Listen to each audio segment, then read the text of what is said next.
आज आपण बघणार आहोत गरमागरम अशी शेवयाची खीर। तर एकदम सोप्या पद्धतीने 10 ते 15 मिनिटात तयार होणारी शेवयाची खीर आज आपण बघणार आहोत। त्यासाठी व्हिडिओ शेवटपर्यंत नक्की बघा आणि रेसिपी आवडल्यास जास्तीत जास्त लाईक आणि शेअर करा। सुरुवात करू या रेसिपीला। नमस्कार, अनिक्षा रेसिपीज मराठीमध्ये आपल्या सर्वांचं मनापासून स्वागत आहे।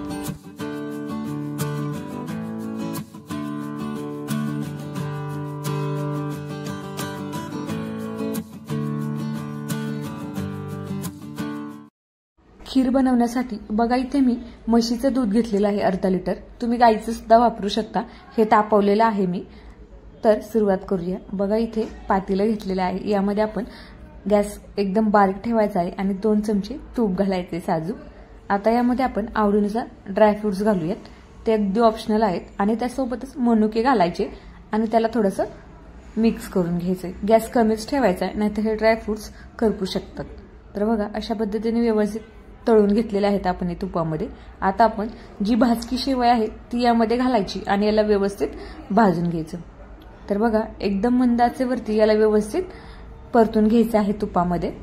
मार्केटमधून आपण भाजकी शेवय आणली तरी ती सुद्धा तुपामध्ये भाजून घ्यायची। आता आपण यामध्ये अर्धी वाटी पाणी घालूयात। अगदी त्या शेवया शिजण्यापुरतच यामध्ये आपण पाणी घालायचे आणि याला थोडीशी एक उकळी आणून द्यायची। तोपर्यंत आपण यामध्ये 1 वाटी साखर घालूयात। तुम्ही यामध्ये तुमच्या आवडीनुसार थोडंसं कमी जास्त गोड करू शकता।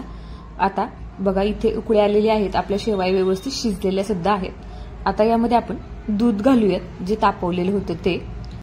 आता याला व्यवस्थित मिक्स करून घेऊयात आणि मंद आचेवरती आपल्याला याला गरम करायचं आहे, उकळी आणून द्यायची आहे एक। आता यामध्ये आपण 1 चमचा वेलची पूड घालूयात आणि व्यवस्थित मिक्स करून घेऊयात। तर बघा तापवलेले दूध घातल्यामुळे आणि मंद आचेवरती आपण ही खीर गरम केल्यामुळे ती थोडीशी अजून घट्टसर होते। तर बघा इथे आपली गरमागरम अशी शेवयाची खीर तयार झाली आहे। अगदी घरातल्या साहित्यांमध्ये तयार होणारी ही शेवयाची खीर तुम्ही सुद्धा नक्की करून बघा आणि कशी झाली ते मला कमेंटमध्ये नक्की सांगा। भेटूयात अशाच नवीन रेसिपी घेऊन पुढच्या भागामध्ये। तोपर्यंत धन्यवाद।